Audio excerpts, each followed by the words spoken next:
My son wouldn't look at me. 23 years I raised him alone, worked double shifts at the diner, skipped meals so he could have new shoes, sat in the ER with him when he had pneumonia at 4 years old. And now he sat 15 feet away, staring at his hands like I was a stranger, like I was a monster.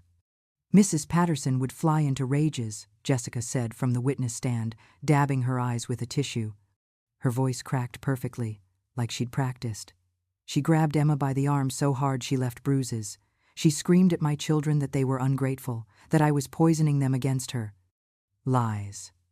Every single word was a lie. But the way she said it, God, she was good.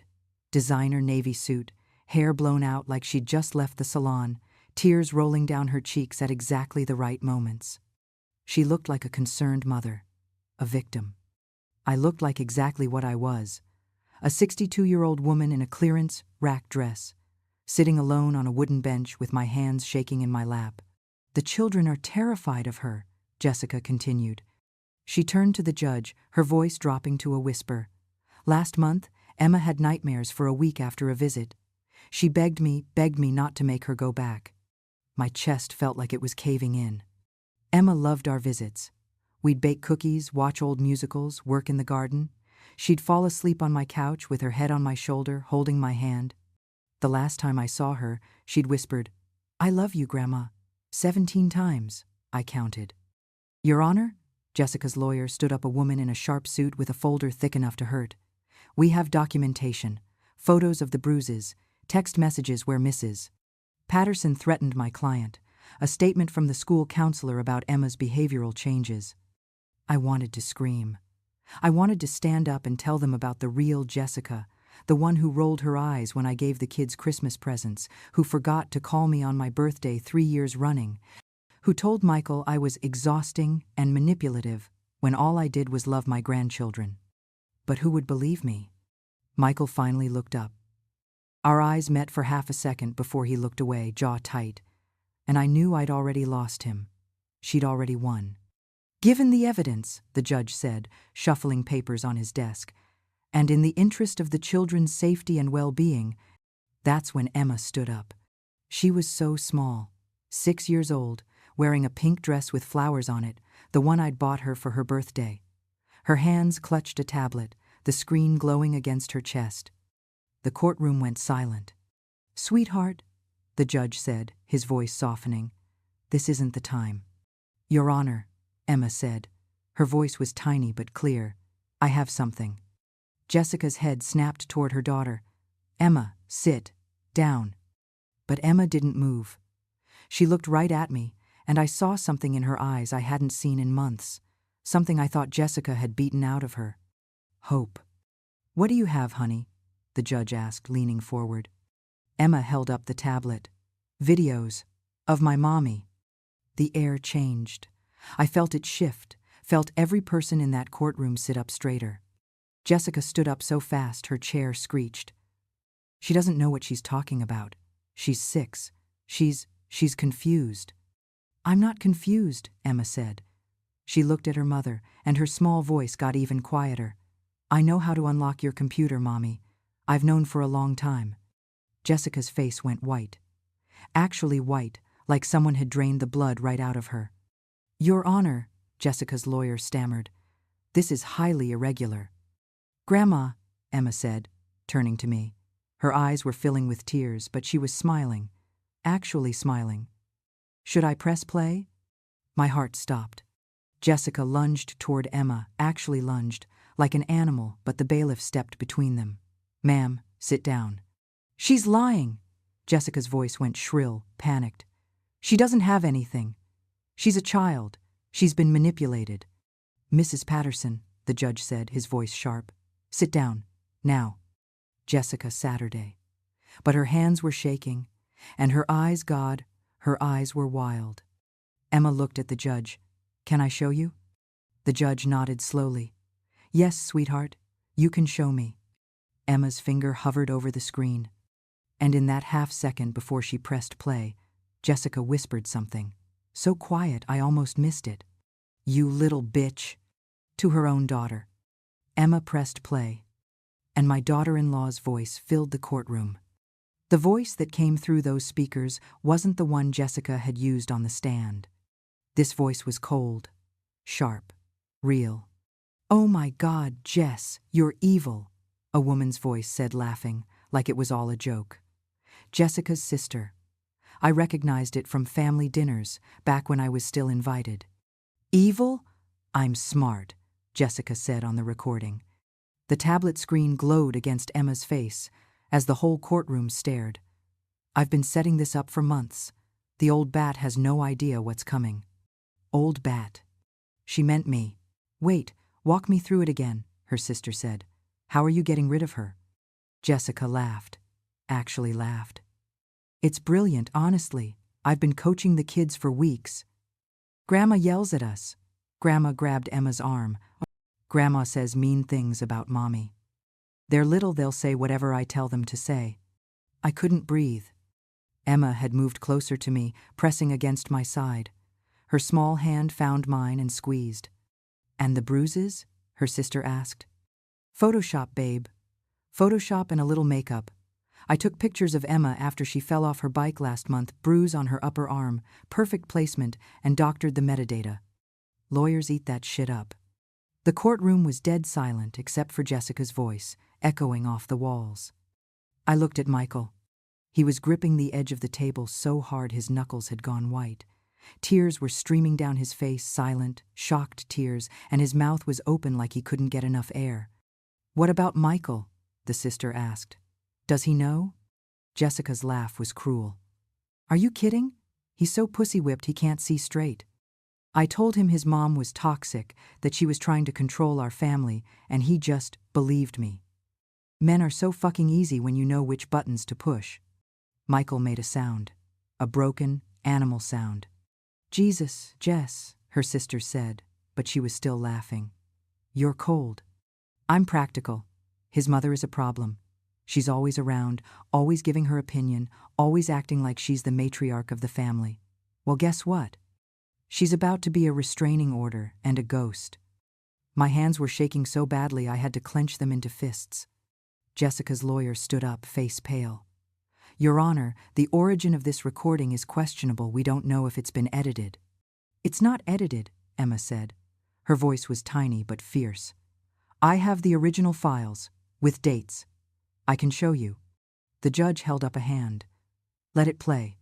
Jessica lunged out of her seat, reaching for the tablet. "Turn it off! Turn it off!" The bailiff grabbed her arm, pushed her back down. "Ma'am, sit down or you'll be removed." Jessica, Saturday. But her perfect mask was cracking. Makeup smudged, hair coming loose, eyes wild. The recording kept playing. "So the restraining order hearing is next week?" her sister asked. "Yep, and I've got it locked. Photos, fake text messages, a teacher's statement. I encouraged. The judge is going to side with the concerned mother every time. Michael's mom won't be allowed within 500 feet of us." "What if she fights it?" Jessica's laugh was razor sharp. "With what money? She's living on a fixed income, can't afford a real lawyer. She'll roll over like the pathetic old woman she is, and then," her voice got quieter, more excited, "then we get to the good part." "The inheritance?" "500,000, Jessica said, and I could hear the smile in her voice. "Sitting in accounts she barely touches. Once she's out of the picture, isolated, no contact with Michael or the kids, I'll have him so turned around he'll sign anything I put in front of him. Power of attorney, account access. Whatever I need." I felt like I'd been punched. 500,000.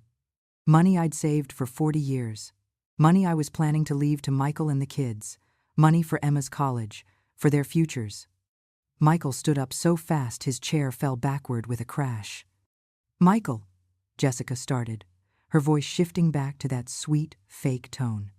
"Shut up," he said. His voice cracked. "Just shut up." He looked at me, really looked at me, and his face was destroyed. "Mom," he whispered, "Mom, I—" But the recording wasn't done. Jessica's sister's voice came back through the speakers. "What about the inheritance money? Did you get access to his mom's accounts yet?" Jessica's laugh was sharp and cruel. Almost. Once she's out of the picture and he's isolated, I'll have him sign everything over. The old bitch has $500,000 sitting there, and she's too stupid to. The recording cut off. Then a new video started playing. Different date, different location. My blood ran cold, because I recognized the background immediately. White cabinets, sunflower curtains, the ceramic rooster I'd had since 1987 sitting on the windowsill. My kitchen. And the date stamp in the corner made my heart stop. March 14th. The day Jessica claimed I'd attacked her. The day that started all of this. Emma's hand squeezed mine tighter. "This is the day Mommy said you hurt her," she whispered. "But Grandma, that's not what happened." On the screen, Jessica walked into my kitchen. Alone. And she was smiling. Jessica was alone in my kitchen. No me. No kids. No witnesses. Just her, walking in like she owned the place, checking her phone, smiling that cold smile I'd never seen before. The smile she saved for when no one was watching. "What is this?" the judge asked, leaning forward. Emma's voice was barely a whisper. "Keep watching." On the screen, Jessica set her phone on the counter propped up, recording. She checked the angle, adjusted it, then stepped back into frame. And then she slapped herself across the face. The courtroom gasped. I couldn't move, couldn't breathe. Jessica did it again, harder this time. Her head snapped to the side, and even through the tablet speakers, I heard the crack of her palm against her cheek. "Jesus Christ," someone whispered behind me. She wasn't done. Jessica grabbed her own arm and dug her nails in long, deliberate scratches down her forearm, hard enough to draw blood. She winced, but kept going. 4 red lines across pale skin. Then she grabbed the edge of my kitchen counter and threw herself against it. Her hip hit the corner with a sickening thud. She stumbled, gasped, caught herself, checked her side where a bruise would bloom. "Not enough," she muttered to herself. She did it again. Harder. This time she cried out a real sound of pain, and I watched my daughter-in-law deliberately, methodically, hurt herself in my kitchen while I'd been upstairs folding laundry. "Oh my God," Michael said. He had his hands in his hair, pulling. "Oh my God. Oh my God." Jessica on the screen stepped back, breathing hard. She pulled out her phone, the one that was recording, and checked herself in the camera, turned her face side to side, examined the scratches on her arm. "Good," she said to herself. "That's good." Then she walked to my hallway. The angle changed as she picked up the phone, but the recording kept going. I could see her face now, see her standing in front of my hallway mirror, the one with the gold frame I'd bought at an estate sale 20 years ago. She wasn't crying. She was primping. Fixed her hair, smudged her eye makeup, messed up her shirt a little. And then she practiced. "She pushed me," Jessica said to her reflection. Her voice was shaky, scared the victim voice. She lost it, started screaming. She stopped, shook her head, tried again. "She pushed me into the counter. I tried to get away, but she grabbed my arm." Jessica scratched her own arm again, adding to the marks. "She told me I was ruining her son's life, that I was a terrible mother." Better, more convincing. She took a breath and tried one more time. "I'm scared of her." Her voice cracked perfectly. A single tear rolled down her cheek, one she'd worked up on command. "I don't know what she'll do next. My children aren't safe around her." Then she smiled at herself in the mirror. Actually smiled. "Oscar-worthy," she said. She pulled out her other phone, her regular one, and dialed. 911, "What's your emergency?" Jessica's voice shifted instantly, panicked, breathless, terrified. "Please, I need help. I'm at my mother-in-law's house, and she attacked me. She pushed me. I think my hip is broken. I'm bleeding." I heard my own voice in the background of the call, distant, upstairs. "Jessica, you okay down there? I thought I heard something." "Please hurry," Jessica sobbed into the phone. "I have to get out of here. I'm scared." She hung up, and then she waited. Stood in my hallway, fixing her hair one more time, wiping her eyes, checking her bruises, getting ready for the performance. 30 seconds later, I appeared at the top of the stairs in the video's background. Jessica? What's going on? What was that noise? Jessica spun around, and her face transformed. Pure terror, tears streaming, backing away from me like I was a monster. "Stay away from me," she screamed. "Don't touch me. Somebody help." I watched myself on that screen, frozen at the top of the stairs, confused and horrified. Watched myself say, "What are you talking about? Jessica, what happened? Are you hurt?" "You know what you did," Jessica sobbed. She was incredible. If I hadn't just watched her do all of it to herself, I would have believed her. "You pushed me. You grabbed me." The video cut off. The courtroom was dead silent. Then Emma's voice, small and scared, broke through. I was hiding in the pantry. Everyone turned to look at her. She was pressed against my side, her face buried in my cardigan, but she kept talking. "I saw everything. I was eating crackers and I heard Mommy come in. I thought she'd be mad at me for snacking, so I hid. And then I saw." Her voice broke. "I saw her hurt herself. I saw her practice crying, and when the police came, I was too scared to come out. I thought Mommy would hurt me too if I told." Michael made that broken sound again. 8 months, Emma whispered. "I've been recording her for 8 months. Every time she said bad things. Every time she lied. I didn't know what to do. But I couldn't let her hurt you, Grandma." I pulled her into my lap, and she wrapped her arms around my neck and started sobbing. Jessica stood up. Her lawyer grabbed her arm. "Mrs. Patterson, do not say a word." But Jessica ripped her arm away. The mask was completely gone now, hair wild, makeup ruined, eyes blazing. "You little bitch," she hissed at Emma. "You little—" "That's enough," the judge roared, slamming his gavel. "Bailiff, restrain her, now." 2 bailiffs moved toward Jessica. She backed away, pointing at me. "You think you've won? You think this changes anything? That's my daughter. Those are my children. You're nothing. You're—" "Mrs. Patterson," the judge said, his voice ice cold. "You understand you've just committed multiple felonies in my courtroom? Perjury. Filing a false police report. Evidence tampering. Child endangerment." Jessica's face went white again. "Your Honor," a voice said from the back of the courtroom. A police detective I hadn't even noticed was standing up, badge in hand. "We're going to need to take Mrs. Patterson into custody, and we're going to need that tablet as evidence." He walked toward us slowly. "All of it, every recording." Emma nodded and held up the tablet. "There's 17 more," she said quietly. "Mommy doesn't delete anything from her cloud." The detective took the tablet carefully, like it was made of glass. 17? He asked. 17, Emma confirmed. She looked up at him with those big 6-year-old eyes, including the one where Mommy talks about what to do if Grandma doesn't die soon enough. My heart stopped. "Die?" The detective's face went hard. "Say that again, sweetheart." But Jessica started screaming. Jessica lunged at me. Actually lunged across the courtroom, past the bailiff, hands out like claws, screaming words I couldn't even process. "You ruined everything. You were supposed to be gone by now. You were supposed to—" The bailiff caught her mid-leap, wrapped his arms around her waist, and slammed her back down into her chair. She fought him like a wild animal, kicking, thrashing, that perfect hair flying everywhere. "You selfish bitch!" Jessica screamed at me, spit flying from her mouth. "I put up with your pathetic son for 7 years. I earned that money. I earned it putting up with his whining, his weakness, his pathetic need for Mommy's approval."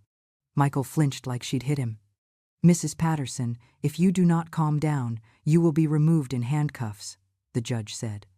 Jessica laughed. Hysterical, broken laughter. "Handcuffs? For what? For being smarter than all of you? For having a plan?" She twisted in the bailiff's grip, looking at Michael now. "You really thought I loved you? You thought I wanted your life?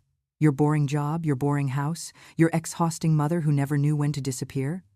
"Jessica," Michael's voice cracked. "I was supposed to have everything by now," Jessica shrieked.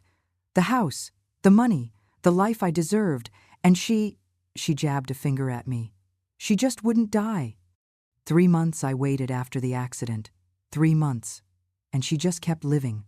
The detective stepped forward. What accident? Jessica's eyes went wide, like she'd just heard her own words. Nothing. That's not what I. What accident? The detective repeated, his voice sharp. The courtroom went silent. I felt cold all over.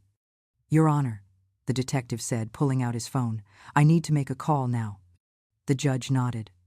Emma tugged on my sleeve. Grandma? What accident? My car. 3 months ago. I'd been driving home from the grocery store when my brakes failed. Just failed. I pumped the pedal and felt nothing. Crashed through a guardrail going 45 miles an hour, flipped twice, and only survived because a truck driver pulled me out before the car caught fire. The police said it was mechanical failure. Old car, wear and tear. But Jessica just said, "No," I whispered. No, she wouldn't. Mrs. Patterson, the detective said, pocketing his phone and walking toward me. Your car accident in July, the one where your brake lines failed. Do you still have the vehicle? It's in impound. The insurance company kept it for investigation, but they ruled it mechanical failure and... We're reopening that investigation, he said, right now. Jessica made a sound like a trapped animal. Her lawyer stood up, face pale. Your Honor, my client invokes her right to remain silent. Too late for that, the detective said. He nodded to the bailiffs. Cuff her. No, no, Jessica fought as they pulled her arms behind her back. You can't prove anything. You can't. Emma, the detective said gently, crouching down to her level. Sweetheart, you said there were 17 recordings. Can you show me the one about your grandmother's accident? Emma nodded. She took the tablet back and scrolled through files, her small fingers shaking. She pressed play. Jessica's voice filled the courtroom again. But this time, she was talking to a man. Did you do it? Jessica asked on the recording. The video showed her sitting in a car I recognized the interior, Michael's Lexus. The one I'd helped him buy 2 years ago. Yeah, it's done, a male voice said. Cut the brake lines clean. She won't make it to the bottom of that hill. My vision went gray at the edges. And you're sure it can't be traced back to us? Jessica asked. Babe, I've been working on cars since I was 16. It'll look like normal wear. Old lady in an old car. Accident waiting to happen. Jessica laughed. God, I love you. What would I do without you, Tommy? Tommy. Michael's ex-business partner. The one who'd shown up at my door 6 months ago with some guaranteed investment opportunity that I'd turned down. The one who'd asked too many questions about my finances. Michael made a choking sound.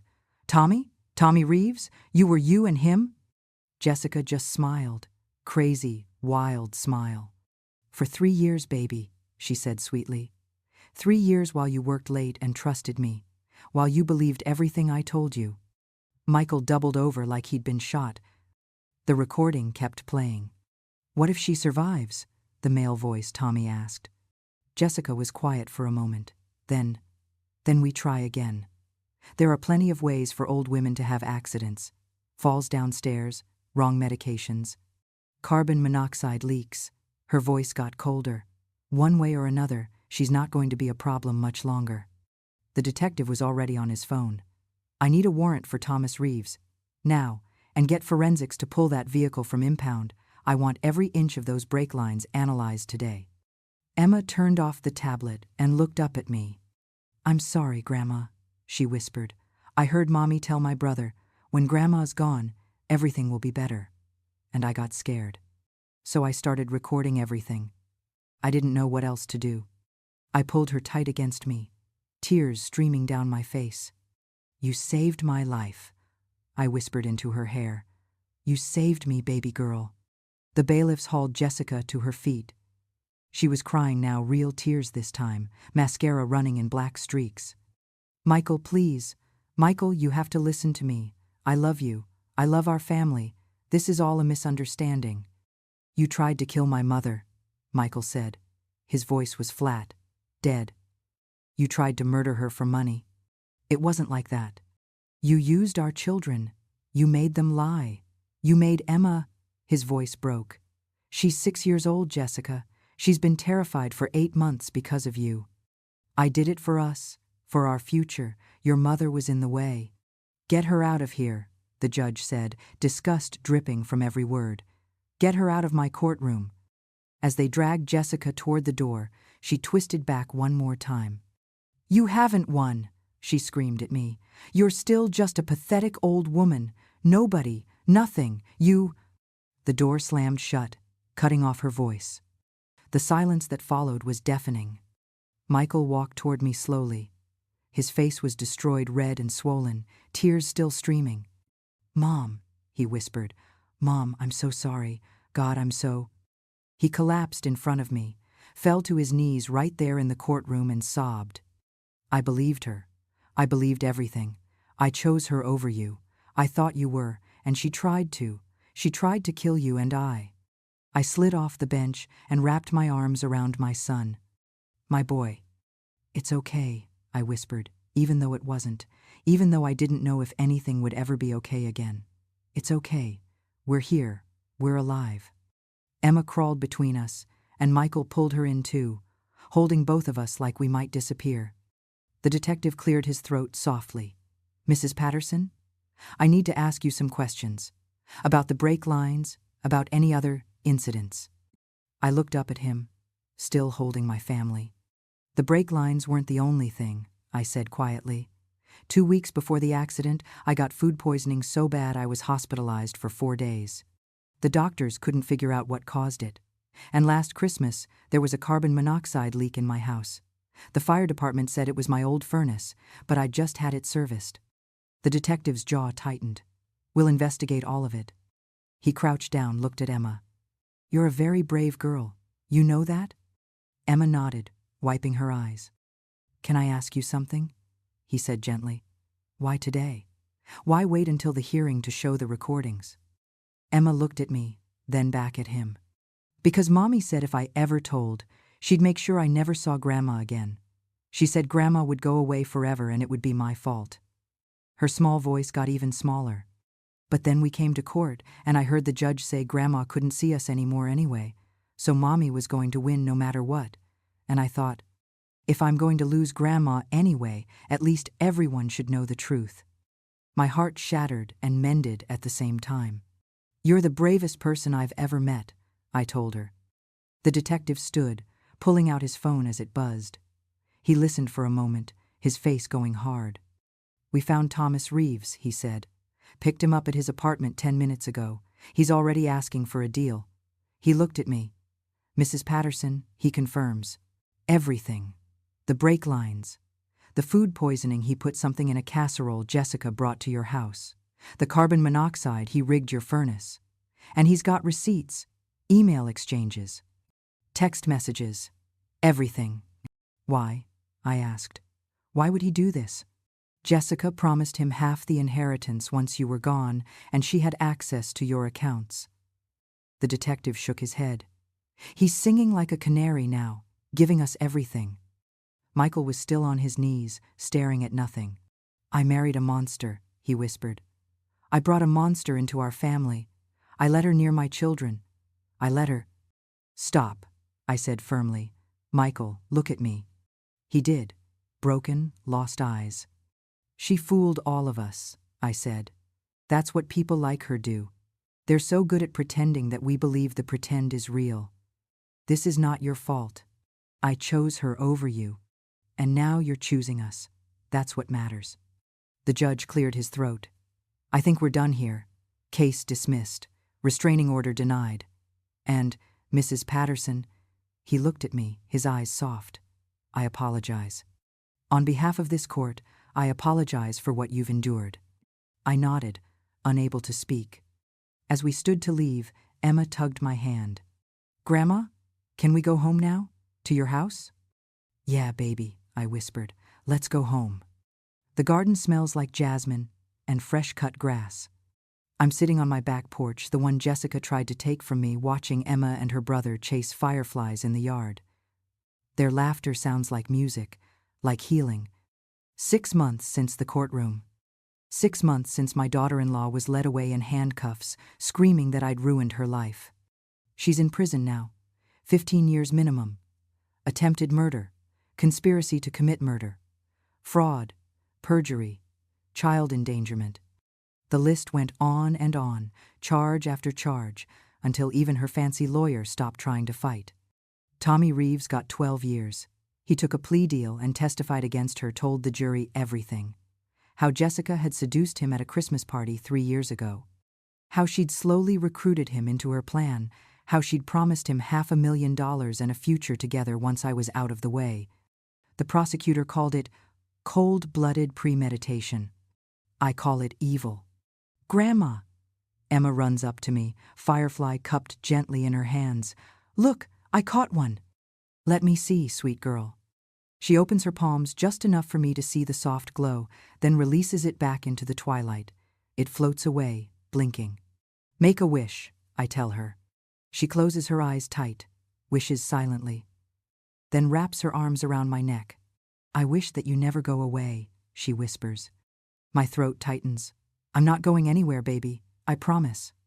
Mommy said promises don't mean anything. Well, Mommy was wrong about a lot of things. The screen door creaks open. Michael steps out with 2 mugs of tea, hands me one. He's thinner than he used to be, more gray in his hair, but his eyes are clearer now. Therapy helps. 3 times a week for both of us, sometimes together, sometimes separate. He's learning to forgive himself. I'm learning to trust again. It's slow. It's hard. But we're doing it. Kids, Michael calls. 10 more minutes, then bath time. Aw, Dad. 10 minutes, don't make me count. He sits beside me, and we watch the children play in comfortable silence. I got a letter from her today, he says finally. From Jessica. My chest tightens. What did it say? That she's sorry. That prison has changed her. That she wants to see the kids. He takes a sip of tea. That she forgives me for abandoning her. Forgives you? Yeah. He laughs, but there's no humor in it. She still thinks she's the victim, that we're the ones who destroyed her life. I don't know what to say to that. I'm not responding, Michael adds. My lawyer said I don't have to, and I sure as hell am not letting her near Emma and Danny. Not now, not ever. Good. We sit quiet for another moment. Mom? Michael's voice cracks. Can I ask you something? Anything, honey. Do you forgive me? I turn to look at him. This boy I raised alone. This man I almost lost. There's nothing to forgive, I say. You were manipulated by someone who spent years learning exactly how to control you. That's not your fault. I should have seen it. The signs were there.